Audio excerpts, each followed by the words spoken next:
request to kindly switch off your cell phones to avoid any kind of disruption during the session. Thank you.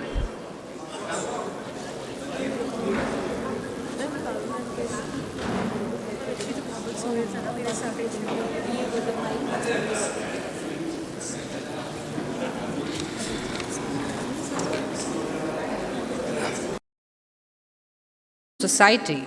Today, in this session on socio-economic perspectives of forest, we shall learn through all our key presenters about social and economic aspects of forest. For this session, we also have with us Dr. Michael Klein, Deputy Executive Director, UFRO, International Union of Forest Research Organization. Over the past 25 years, his work was focused on forest management issues under conditions ranging from Central Europe through seasonal Asia into per-humid Southeast Asia.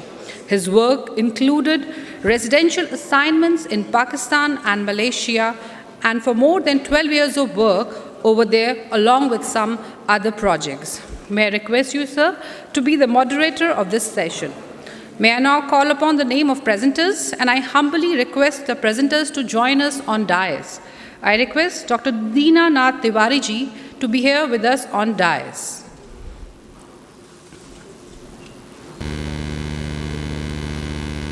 Thank you, sir. I request Dr. Robert Kozak.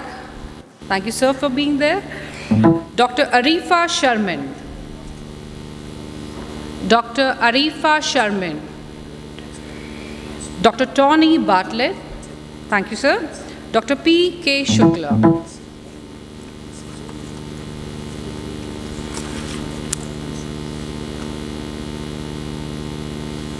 Thank you, sir.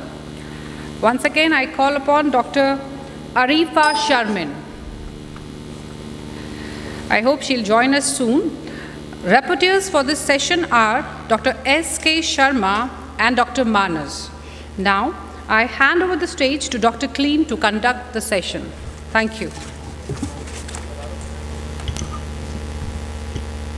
Yes.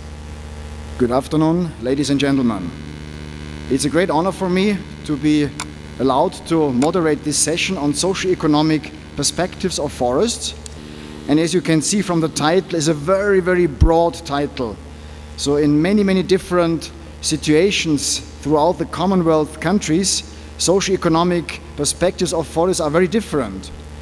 And I'm glad to see here in the program also presentations from very different ecosystems and countries.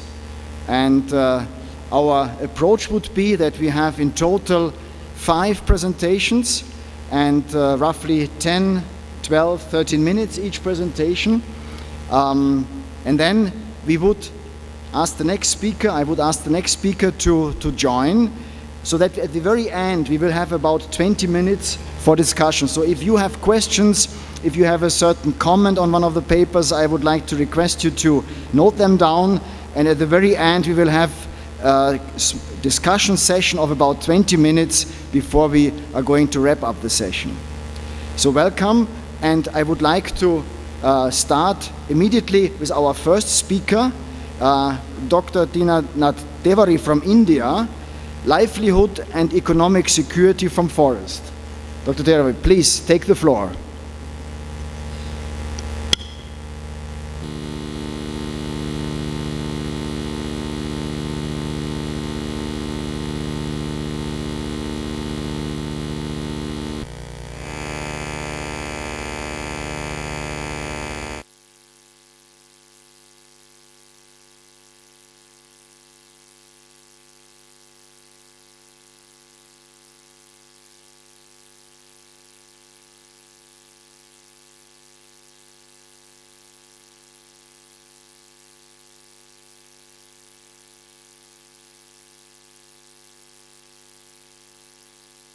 Economic security. Both are interconnected, and first stage is the livelihood, and automatically second stage is the economic security. If we are talking of poverty alleviation, it combines the two, livelihood and the economic security. Let us see what is livelihood. I checked up in the literature how livelihood has been defined. The best definition I got from Chamber and Convent Dictionary, it says livelihood carries the ability, the assets, and activities required for a means of living. A livelihood is sustainable. What we are talking here, especially with respect to the forest, that if a livelihood is to be provided, it should not be one time. It has to continue, it should be sustainable. And at the same time, which can cope with the recovery from stress and the shocks, maintain and exchange its compatibility and assets, and provide sustainable livelihood.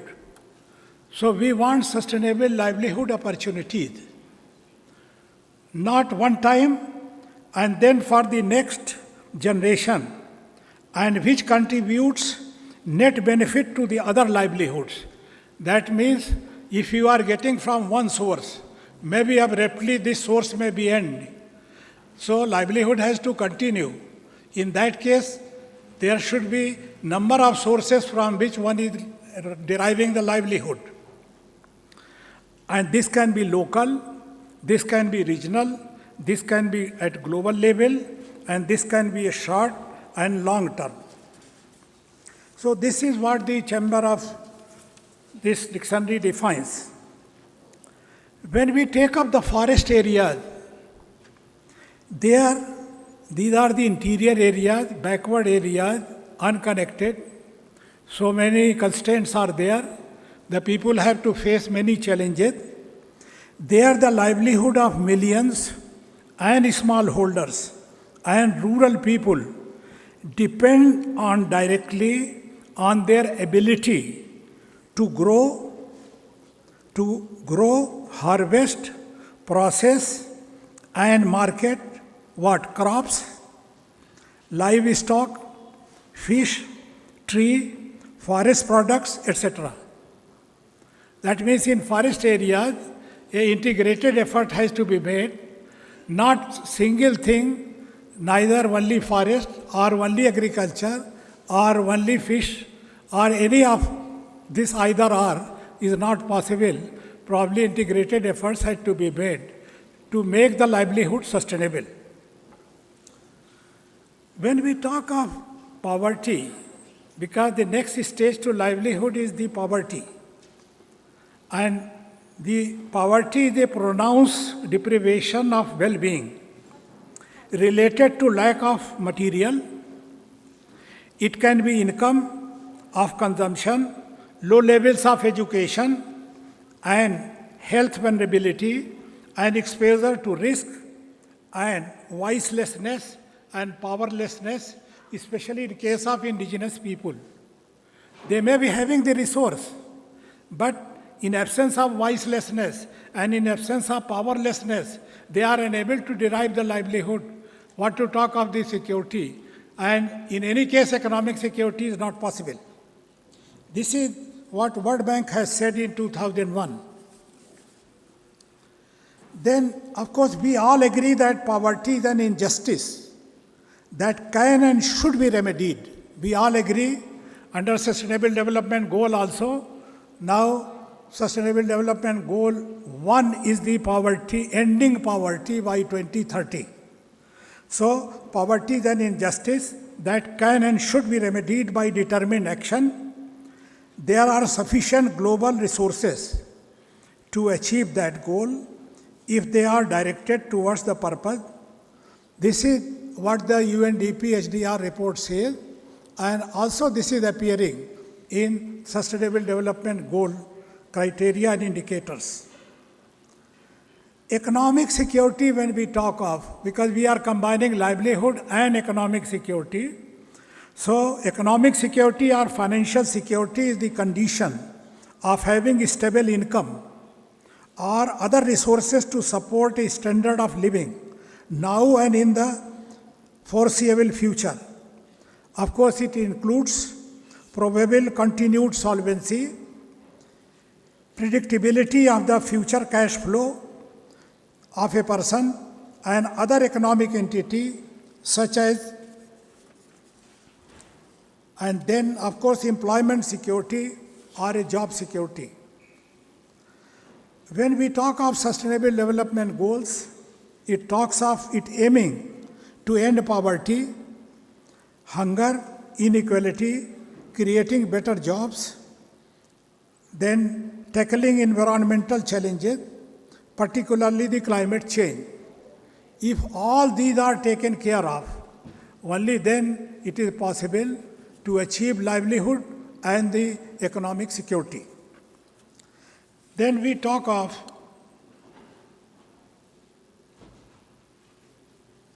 forest-dependent people who are, what is the problem, how we can resolve the problem.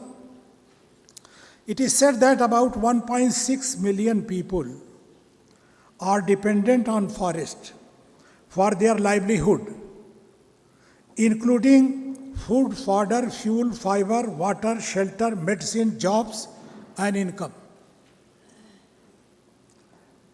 Who are the people who are most dependent? Are the indigenous people. Of course, names differ from country to country. Some were tribals, some were first people, some were aboriginals. Some 30 names are there. They constitute about 6% of the world's population. Indigenous people constitute about 6% of the world population, but they account for 15% of the global poor. That means they are the real people who are poor, who doesn't have sustainable livelihood, and you can't talk of the economic security. They live in and around forest area and depend for subsistence and survival. At present, they are depending or they are living in subsistence economy. Next stage to subsistence economy can be improved economy, and that is what is required. This can be upgraded into economic security by adopting policy, regulation, and institutional changes. One of the things which we have been talking and where the results have been seen positive is the employment in forestry and logging sector. And in 2000, it was around 12.7 million people. This is full-time equivalent, 12.7 million people, rural full equivalent, 79% of which was in Asia, mainly in India, Bangladesh, and China. Contribution of forestry to gross domestic product was about $600 million in 2011, or about 0.8%. Our global GDP, South have potential for expansion. That means there is a lot of scope. Socioeconomic data is not properly being collected, lot of inventory, forest inventory being done. But in absence of the socioeconomic data, we are unable to put the evidence, whatever support is required, evidence support is required, that is lacking. And in 2015, it has been estimated under Millennium Development Goal that people lived under extreme poverty, and they were about 800 million people. And people suffering from hunger, they were about 825. So, number is not very large, but it may be large in area which are in backward areas, having more forest area, having more indigenous people, which means where there is a combination of indigenous people, forest and backward area, there is a more poverty, there is a more hunger, therefore a conscious and a focused attention has to be paid. In fact, we have been talking about employment, But equally important is the micro, small, medium forest enterprises. They help in a lot in creating jobs, in value addition, and in having a better marketing. Large number of people getting sustainability benefits are social, economic, and environmental. In landlocked areas, as we earlier talked, mainly the forest area, the national economic dependent on the primary sector, and people highly finance ecosystem goods and services. That means they need more, they need goods, they need the services, and if we encash it, and if we involve them under participatory management, then it will be possible to ensure the livelihood security, at the same time the economic security.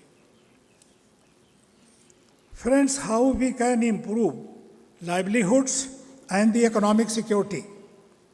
Improving livelihood from forest, agroforest, tree and their genetic resources.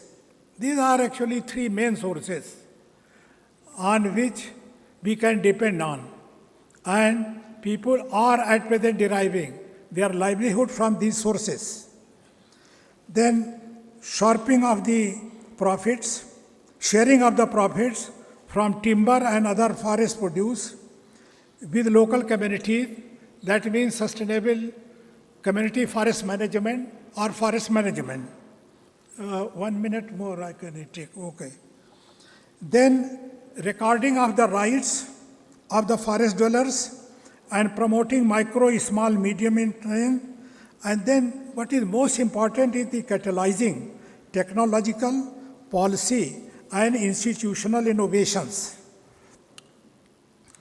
Then it is important increasing public and private investment and creating sustainable partnership, and then providing direct benefits through creating employment and income. To conclude, what are the future initiatives which can directly help in livelihood and environmental security is the Poverty Environment Initiative, what UNEP and UNDP and other some national have stated. Then is the REDD, Plus project. Then equally important is the PES project, Payment for Environmental Services. Then striving towards sustainable development goals, promoting ecotourism, and in ecotourism involving them at different stages, and then of course sustaining population and diversity of the species important for livelihood, and then forest certification can improve forest produce export and economy, and making forest industry bigger and stronger with effective supply. And forest data collection, last I am saying what is lacking in the forestry sector is that forest data collection must focus on people, not only on trees. Thank you, sir. Dr. Tevari, thank you very much for this introduction into livelihood security and economic security. I would like to ask the participants if you have then questions or a comment, just to note this, and then at the end of our session we'll further get back also to your presentation. Thank you very much. Our second speaker is Robert Kozak from Canada, talking about social capital in community-based natural resources management, methodological observations from a case study in the Volta region of Ghana. Robert, the floor is yours. Oh, it's here, okay.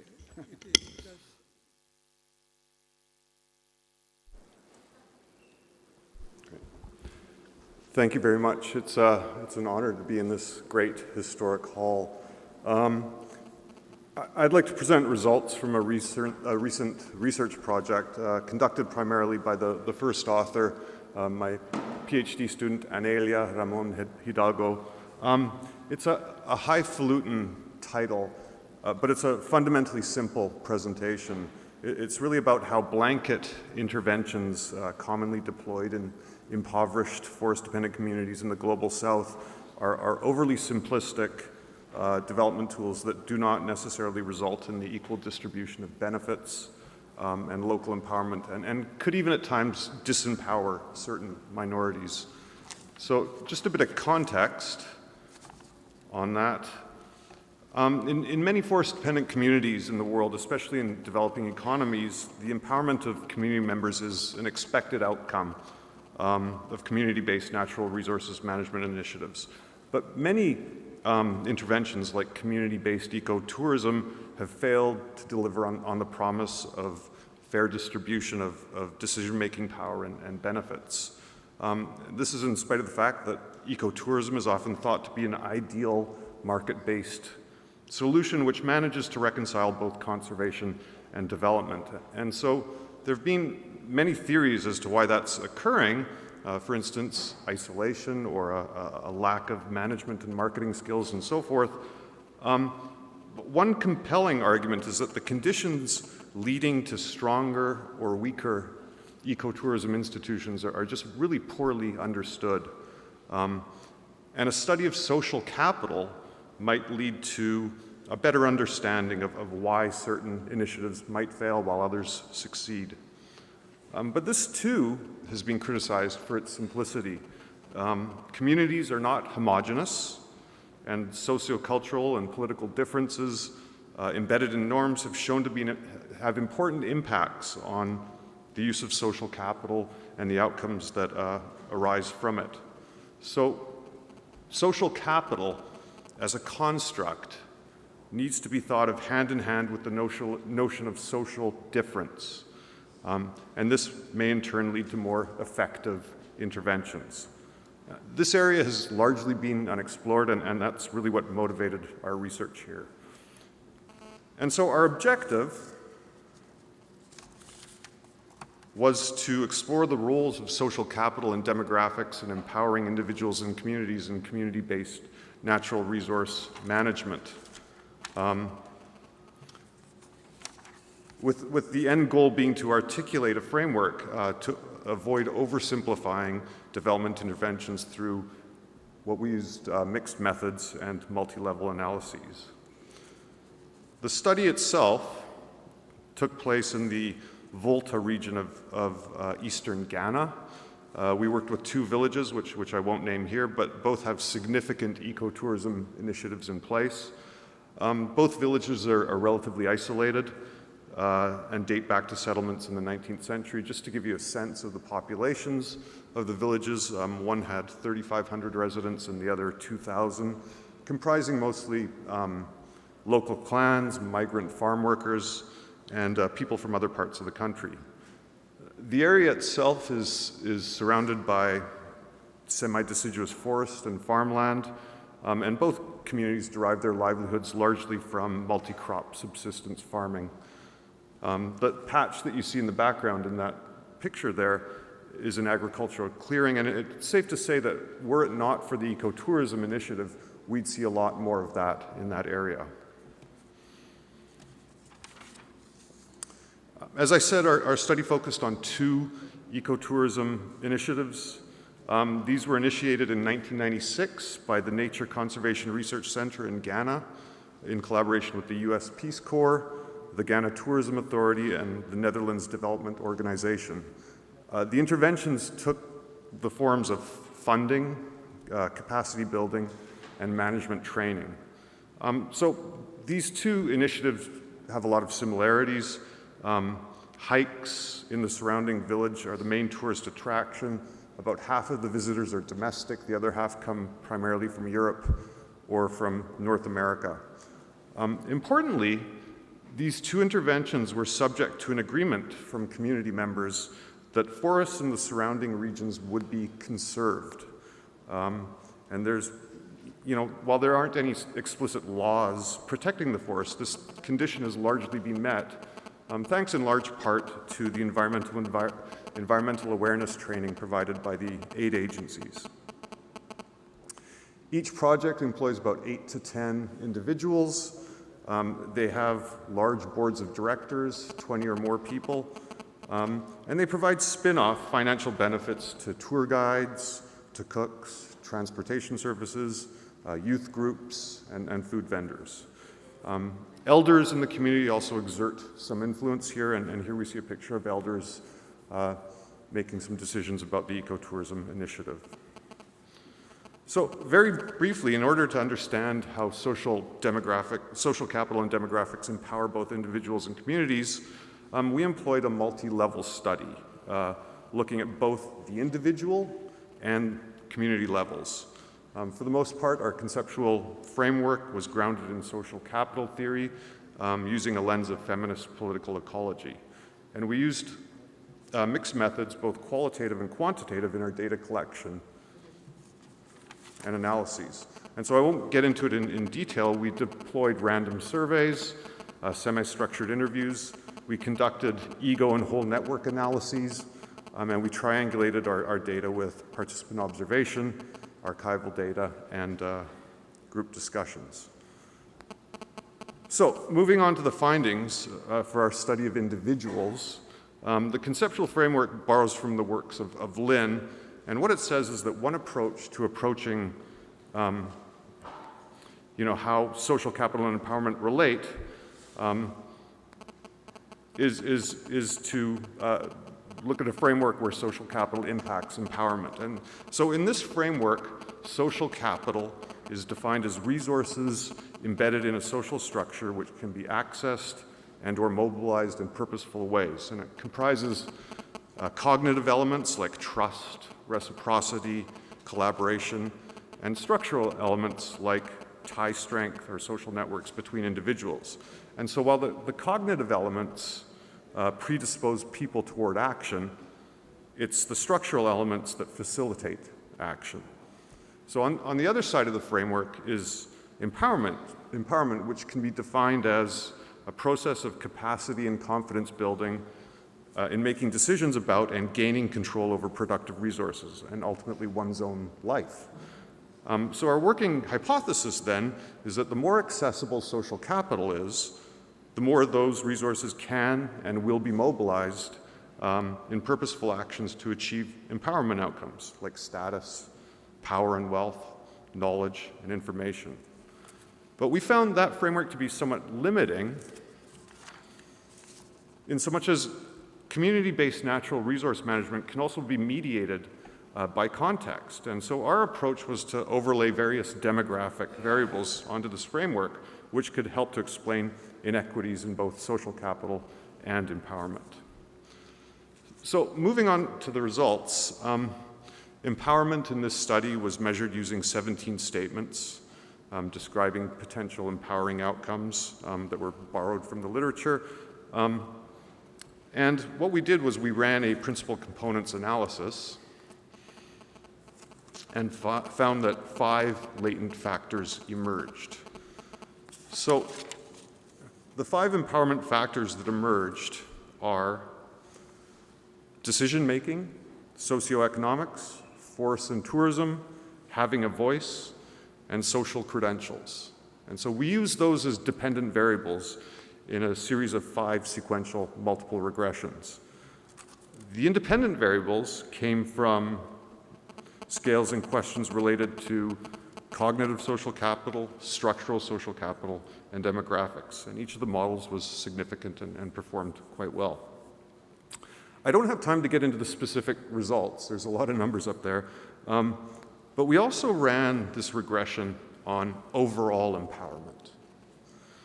And what we found is that if you look at each of the variables, virtually all of the social capital variables in that regression are significant. And the demographic variables tend to fall out. In other words, looking at overall empowerment paints a very simplistic picture of the mediating effects that social capital can have. On the other hand, if you look at the 5 if the 5 unpacked empowerment outcomes, you come away with a much more nuanced understanding of the interplay between social capital and demographics. So social capital significantly correlates with empowerment and plays different roles according to the specific dimensions of empowerment being assessed in each case. So here we really begin to see the importance of gender and ethnicity. For example, in decision-making and having a voice, women and ethnic minorities are far less empowered, although this is somewhat mediated if they have higher levels of social capital. And so our key findings from this individual analysis were these. Social capital significantly correlates with overall empowerment and plays different roles according to the specific dimensions of empowerment being assessed. Generalized measures of empowerment may fail to describe important differences and local realities and could result in the deployment of ill-advised development mechanisms that further disempower minorities. In these communities, there are clear differences between social capital available for men and women and by ethnicity. And despite these inequalities, social capital partly mediates the relationship between social difference and empowerment. That said, we also found that in general, women and ethnic minorities tend to have less social capital as a result of socio-cultural norms around the division of labor, decision-making, and so on. So moving on to the community level analysis now, we used a similar conceptual framework describing how social capital residing collectively within a community can impact overall levels of community empowerment. And on top of that, we overlaid this construct of capable agents. The idea being that there are certain individuals situated within a community and outside of a community that are highly trusted and can therefore exert more power or influence and have an impact on the degree to which a community is empowered. One of the key findings in this analysis was that both of the communities that we looked at lacked a clear and cohesive direction on how tourism will look in the future and how it can continue to provide benefits to the community. But we decided to dig a little bit deeper here and look at specific empowerment and social capital outcomes. So although both communities agree that ecotourism has empowered the community in all of the aspects measured, Community B scored higher on most measures of empowerment compared to Community A. And they had higher levels of trust with the ecotourism management team, which is a key element of social capital. So we asked ourselves, well, what's going on here? And these are our network analysis, and again, time precludes me from getting into the details here. But what we see here is that in Community B, there's much more cohesion. There's a higher degree of reciprocity and greater trust than in Community A. And there's also a much clearer understanding of who the leaders in Community B are.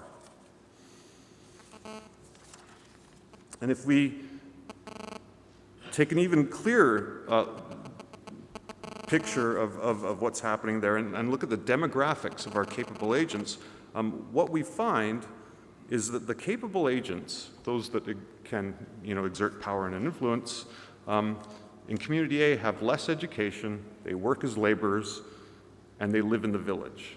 While leaders in Community B comprise a mix of university-educated professionals, several of them residing further away in the capital, Accra.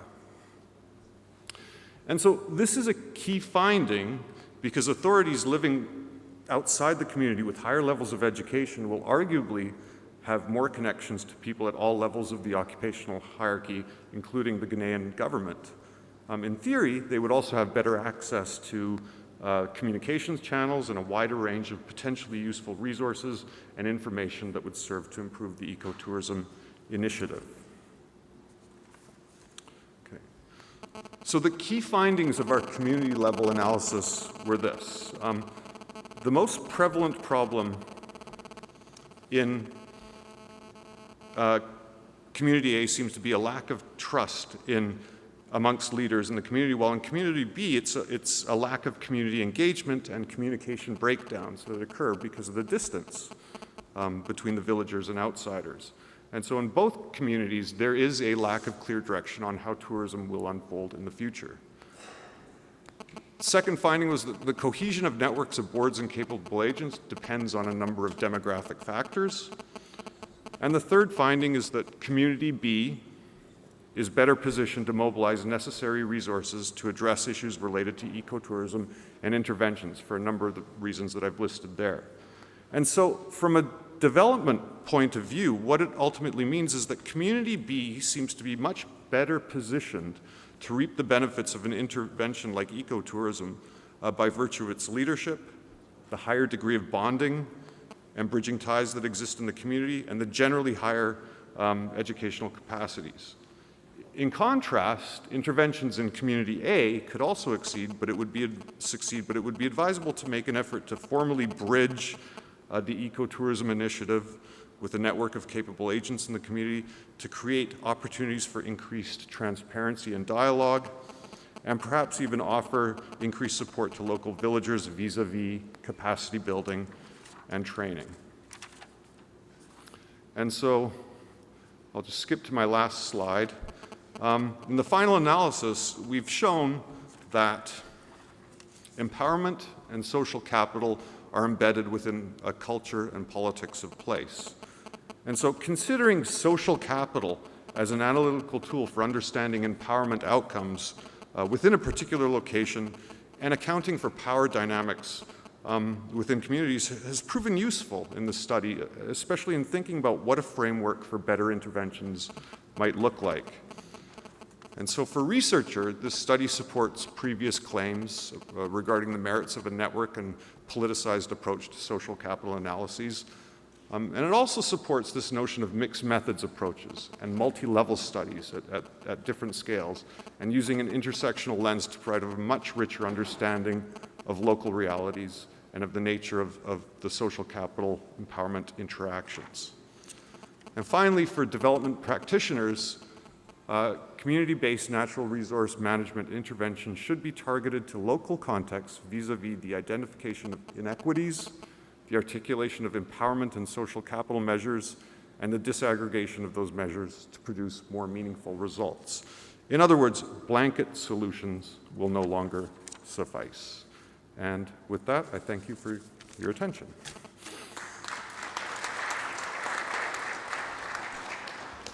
Thank you very much, Robert Kosak, for this very interesting presentation on social capital in community-based natural resources management. And you can see that a lot of these details and the detailed analysis will really help also to address many of the issues which we are facing in landscape restoration, as you have your example on bringing economic activity to communities. And it's not just one factor which is actually important, but much, much more interrelated, and probably each community has to undergo its own process to develop. And you cannot simply have blueprints, as you said in the rate also in your final statement. Just blueprints are really out, yeah, and need to be developed in each location separately. But definitely we have time later on a little bit maybe to take some of the questions and more details on this paper. Thank you very much. Now let me ask, our third presentation is on Bangladesh. Do we have our speaker Arifa Sharmin in the audience? Okay, she obviously is not here. Okay, then sorry for the two presenters. You should have had maybe more time if we have now only 4 presentations. But then this gives a little bit more time for discussions later on. Then I would like to move to our presentation by Tony Bartlett from Australia, identifying factors that influence success in forestry research projects, and here experiences from Vietnam and Indonesia. Tony, the floor is yours. Thank you. Good afternoon. Okay, so which is the sorry. Yes. Next. Okay. Back. This is. That's not. Yes.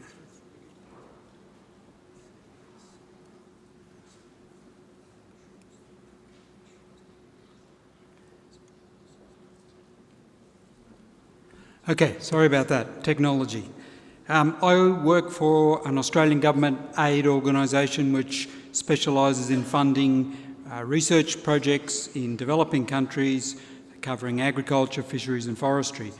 And it's been going for over 35 years, and in the forestry program which I manage, we've invested in more than 100 projects. So when I came to the organisation, I was interested to try to find out what made some of the projects more or less successful than others, because we'd done some economic impact assessment analyses, and it was clear that quite a lot of the forestry projects at least were calculated at generating very, very significant economic benefits, high internal rates of return, etc. But the nature of the projects that we were funding were much broader than the ones that had been sampled, and I was trying to understand a little bit more about this. I'm not going to read every one of these points on the screen, but I just wanted to give a little bit of context about the nature of these projects. So they involve researchers from Australia or the CG system working with researchers from the partner countries on a topic that the partner country has identified. Okay, now there's a lot been written in general literature about evaluating international development. There's a much smaller amount of literature about evaluating forestry development projects, and then even smaller again when you drop down to the research component of that. And forestry obviously suffers from some challenges that even agricultural crops don't have. So that creates a fairly complex environment to work in if you're trying to understand, well, what's been the impact and the benefits that have flowed from those type of projects.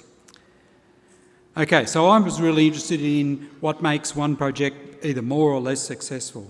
So then, is there a way that you can easily establish which project is more successful than another? So if you've got 10 projects, how do you rank them from 1 to 10 in terms of the level of success?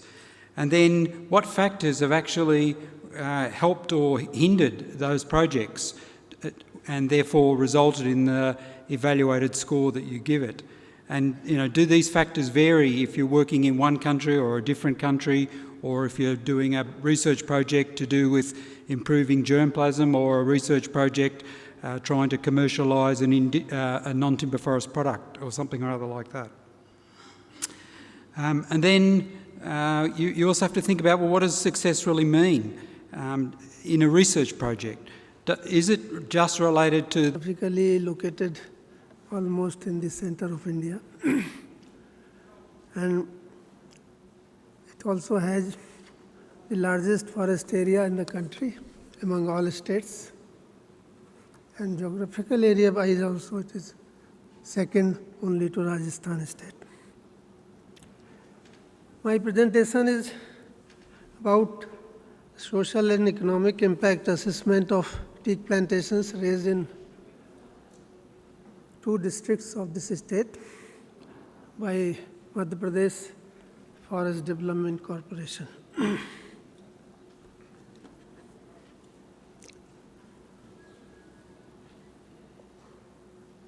This presentation is about a study conducted very recently by the State Forest Research Institute, Jabalpur.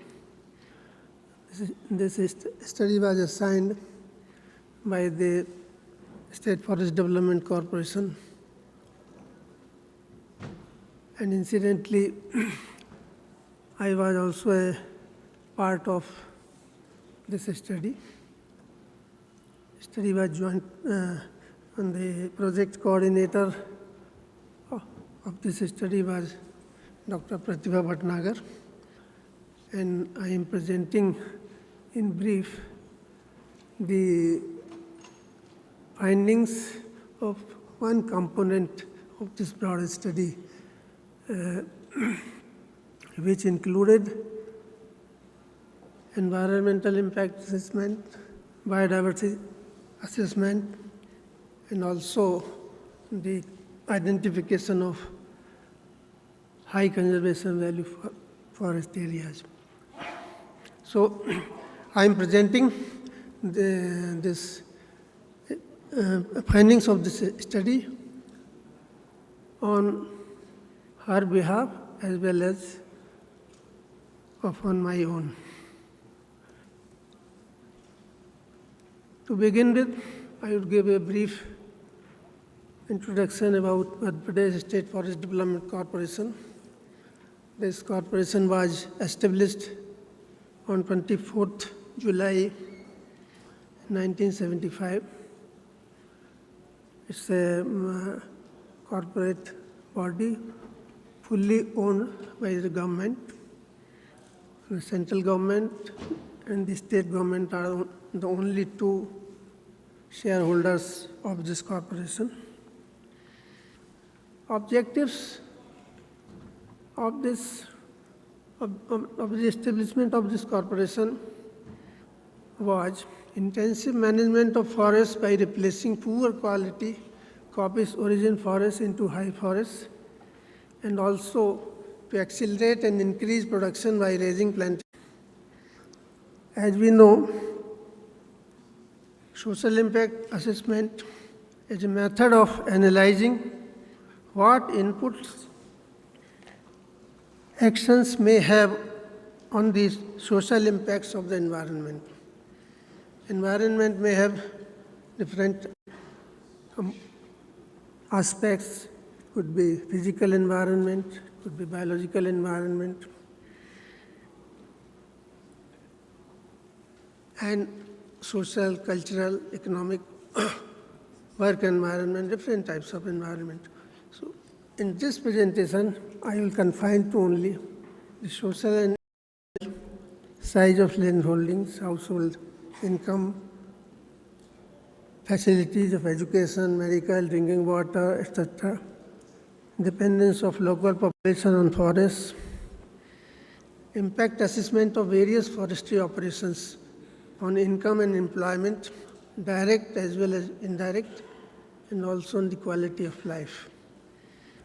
Economic analysis of plantations, including benefit cost analysis, IRR, etc.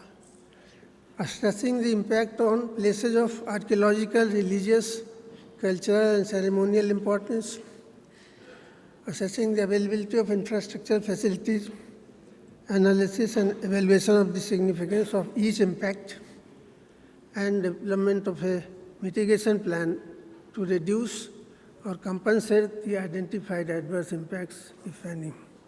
And also, we study the existing policy, legal and regulatory framework on the working of the corporation. The study area, as I already said, is located in the state of Madhya Pradesh. The corporation has about a dozen project divisions spread over different parts of the state, but we were assigned to conduct this study on a pilot scale for only two project divisions, that is Barghat Project Division Siuni and Lamta Project Division Balaghat. As you can see in the map, these two districts are located in the southeastern corner of the state, and geographically its location is spread over from 21 degree 30 minutes to 22 degree 52 minutes north latitude and 79 degree 18 minutes to 80 degree 45 minutes east longitudes.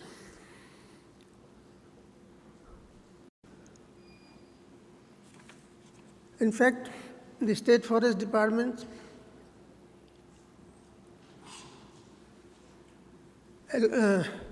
gives the forest area to corporation for raising plantations, and these plantations have been raised right since 1976.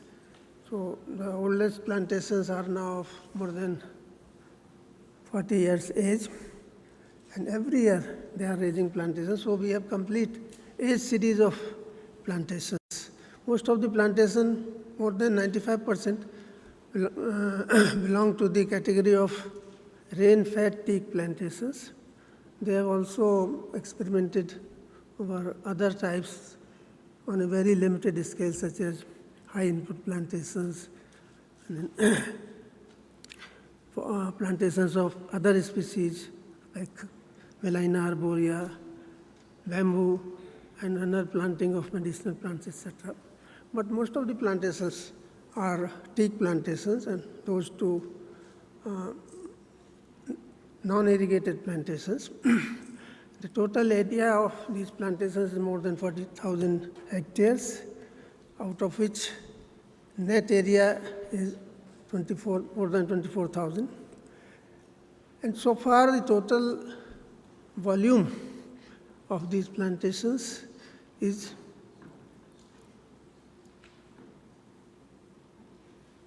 more than 1.5 million cubic meters of timber.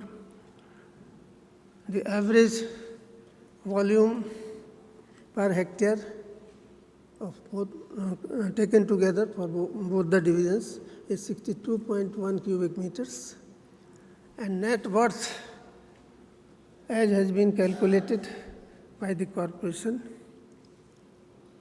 is 25,644 million Indian rupees.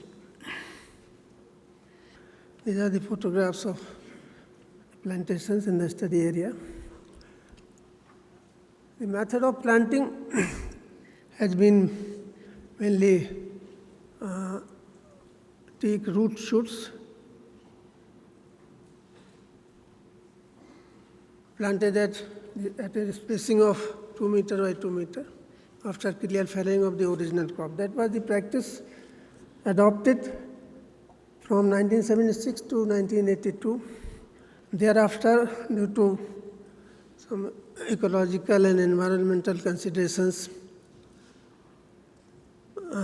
this clear felling was stopped, and the practice of reservation cum regeneration was adopted, in which 150 poles, about 150 poles per hectare of original crop were retained as reserves. 88, it was again changed to only gap planting in low density forest areas, in which only dead, dying, diseased, and silviculturally available trees were removed. Plantations were not quite successful under this method, so the practice of reservation cum regeneration was again reverted with retention of 70 to 80 poles of original crops as reserves. In this study, a list of villages falling within 0 to 1 kilometers and 1 to 5 kilometers from the plantation areas were prepared with the help of Revenue Department Majuli maps. 4 project ranges were selected in each division, and all the plantations were categorized into 4 age classes, that is up to 10 years, and 11 to 20 years, 21 to 30 years, and 31 to 40 years. One village was randomly selected in each distance class and each age class in each of the 8 project ranges for primary household survey. In each selected village, 15 households were interviewed with the help of structured questionnaires, and secondary data was also collected and compiled and analyzed for. So this table gives the number of villages within the different categories of impact zones. The first is 0 to 1 kilometer, that is high impact zone, and then one is more than 1 kilometer up to 5 kilometers is the moderate impact zone. Total number of villages in the high impact zone is 132 and moderate impact zone is 206. Total is 338 villages, and total number of households 84,712. These are the villages selected for our sample household survey. Socioeconomic profile of the study area was prepared with the help of secondary data of census 2011 and also on the basis of our primary survey data, household survey data. So in the Barghat project division, that is in the Siuni districts, the population of scheduled tribes is 36.41%, and in Lamta project division in Balaghat district it is 22.49%. Gons, Begars and Mahas are the main tribes in the area. Literacy-wise, literacy percent varies from 62 to 68, and working population is about 54 to 55% in the area.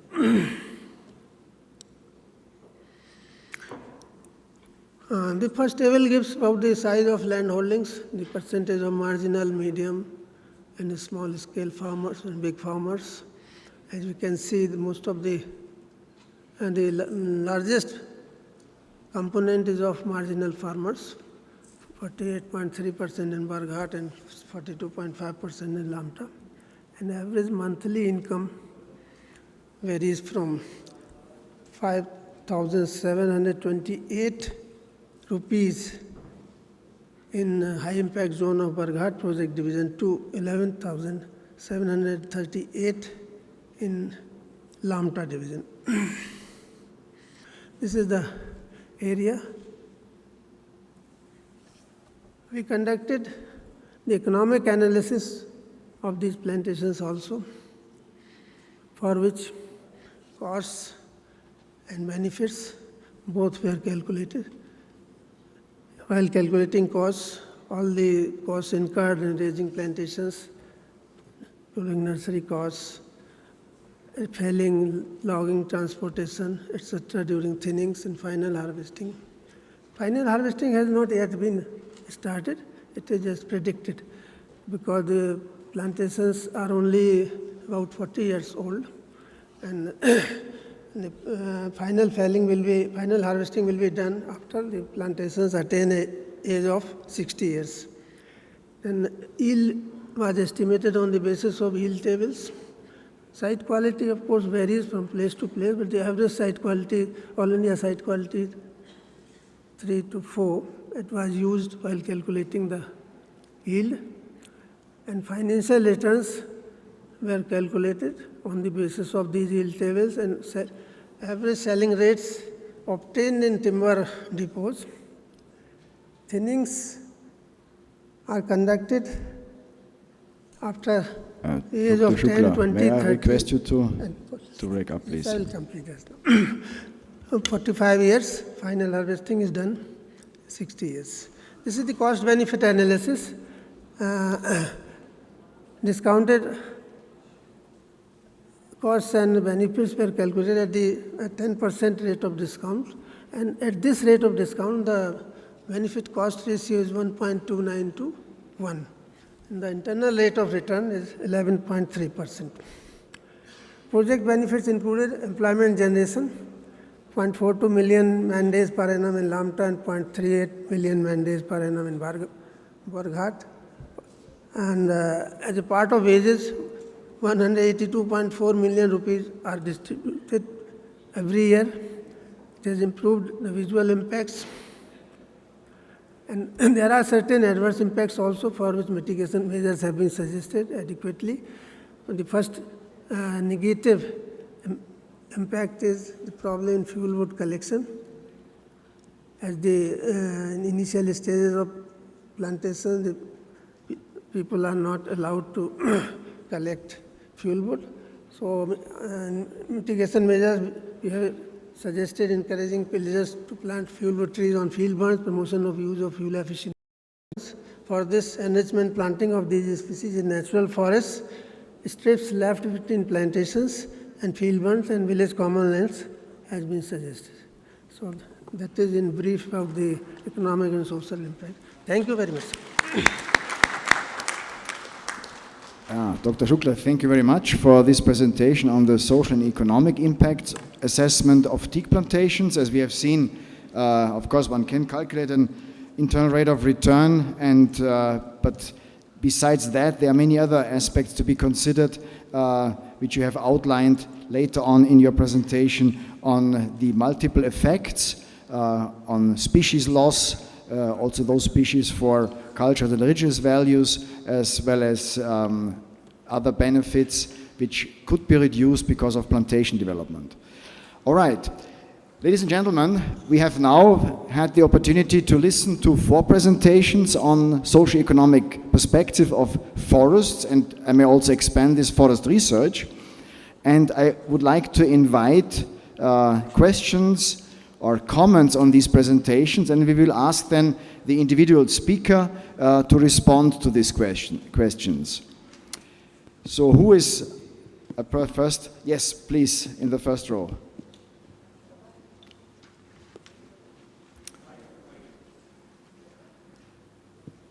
Yeah, the microphone is coming. Just.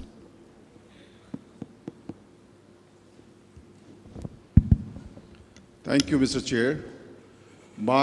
I'm Rawat, ex-forester. My question pertains to livelihood, of course, nicely presented by Dr. D.N. Tiwari, eminent scientist and research scholar.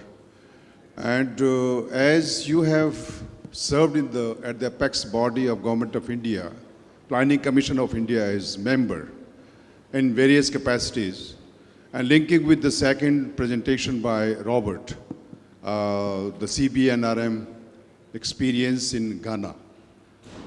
Now, as India has partially committed, I would say partially because it's a long way to go, linking with the previous technical session, INDC. Now, the huge challenge is to go for 6,800 to 8,700 million saplings per year. Now, I would like to know from Speaker Dr. Tiwari, what would be the proper way, because we are also, from the India's point of view, in the process of finalization of the National Forest Policy, which is in the draft stage. Now, unless we involved with the CBNRM approach of Ghana or any other part of the world or this part of the world, how can we link with the people who would go for agroforestry, farm forestry? I would be expecting from you that in what way we could incentivize farm forestry, agroforestry, so that ultimately the commitment of INDC 2022 is achieved. Thank you. All right, thank you very much for this question. Maybe I give the microphone to you. Yes, please. I think we go now through and work on these different questions. No, thank you. It's a good question. But some of the projects which are under implementation, as you have seen, you have yourself talked of agroforestry, farm forestry, then payment for environmental services, PES projects, also RED Plus project. These are the projects which are involving the people and involving the land and the production. Say, if you are talking of PES, at least 100 projects are in India itself and much more in other countries. The water is to be supplied to the urban people. And one of your project, when as the chief you implemented on the medicinal plant, it was more on the utilization of the genetical resources. They are getting the benefit. The protector and the collectors are getting the advantage. So more and more if such projects are developed, RED projects, PES projects, agroforestry projects, farm forestry projects, tourism and other things, they will be beneficial over the long run. Of course, short term can be on a particular produce, maybe on the non-WFP, But then, if you are combining it with the small, micro and major projects, in the long run it is helping individual and community as a whole. Individual, I say, if they are collecting, especially the Madhya Pradesh model which is available, MFP Federation, Minor Forest Produce, what we call NWFP Federation. There it is the cooperative, and cooperative individuals are involved. And first they are being paid for collection, but then the account is being kept, and after deducting the transactional cost, everything is paid to the family. So last when I mentioned is the initiative for poverty alleviation, poverty environment initiative. In fact, it is being implemented in almost 40 countries all over the world. And that has come up in a big way in alleviating the poverty. As I said, poverty is the final stage. First stage is the livelihood. If you get the livelihood security, then automatically he proceeds further. So I agree with you totally that this has to be coordinated at the Planning Commission level. If not, then at the international level by the organization like UNEP, UNDP, and the national organization. Thank you. All right, thank you very much. Would you like, Robert, to add something to this answer? Just from the perspective of varsity, I think the key message, prior to any intervention is to consider scale and to consider the community scale and the individual scale and to consider how benefits will be distributed within the community, but to also consider empowerment at the individual level and at the community level and to disaggregate empowerment, to understand who is being empowered, how are they being empowered, and who potentially is being disempowered by the intervention. So these are critical things to look at both those scales. Okay, thank you very much. Ladies and gentlemen, we of course have a problem of time now a little bit because obviously at 4 o'clock we need to close. I know there are many different questions, many aspects. I invite you of course to discuss these with the paper presenters individually or in groups. And I would like to quickly wrap up the session. First of all, thanking the speakers, of course, for their input. Basically, the subject of socioeconomic perspective is a very broad one.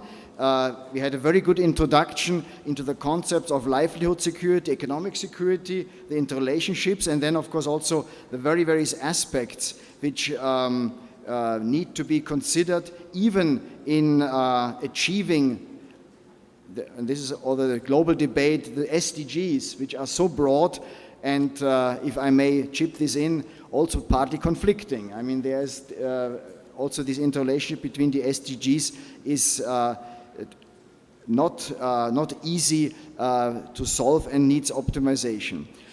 We have then in the second presentation seen that it is important to dig into the details of socioeconomic analysis and even quantitative research is needed to get to the real issues which are important in communities under the surface of simply empowerment as a general concept. Many different aspects need to be considered and explain why in some region or in some cluster of villages an economic activity is well received and works and maybe another not. So, and there are really reasons for it and only long-term processes in work with communities actually can show these differences and help then to make amendments to interventions and assistance.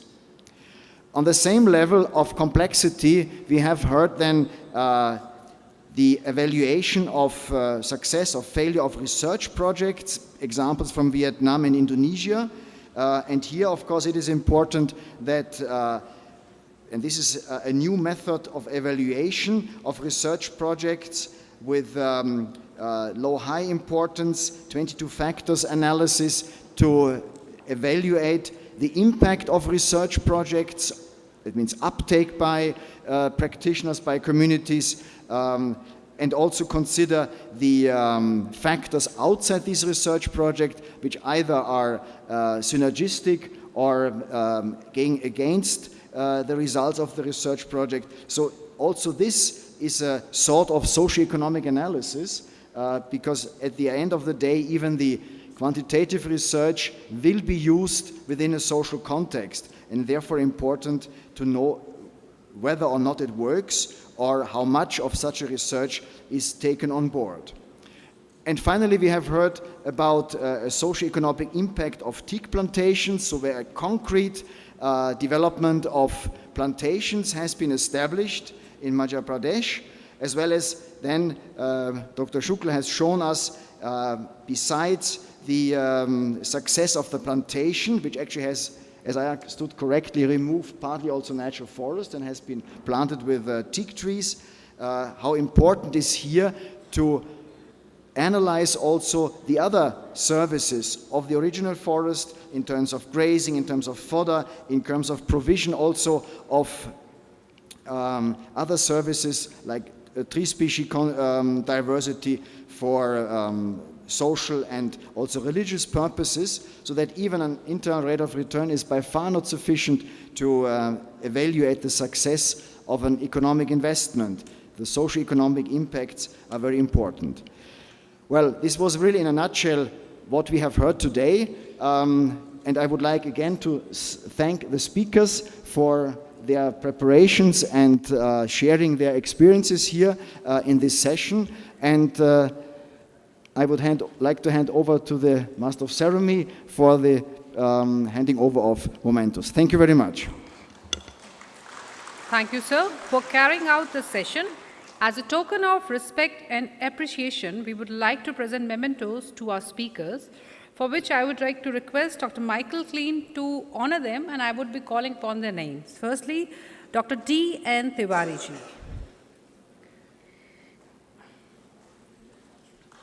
Thank you.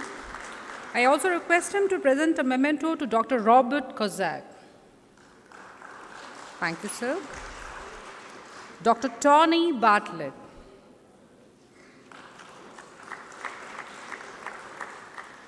Dr. P. K. Shukla.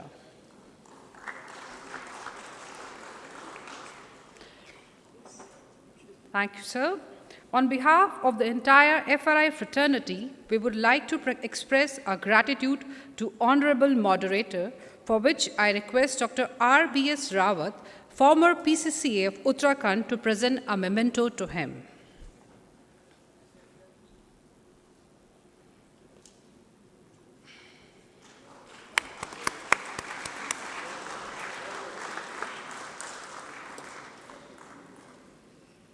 Thank you so much, sir. I also thank all our rapporteurs for their cooperation and excellent work. Now, we come to an end of the session. I request you all to join us for a cup of tea at Mango Grove Garden. Next session will begin at 4:30 sharp, so I request you all to reassemble for the same. Thank you.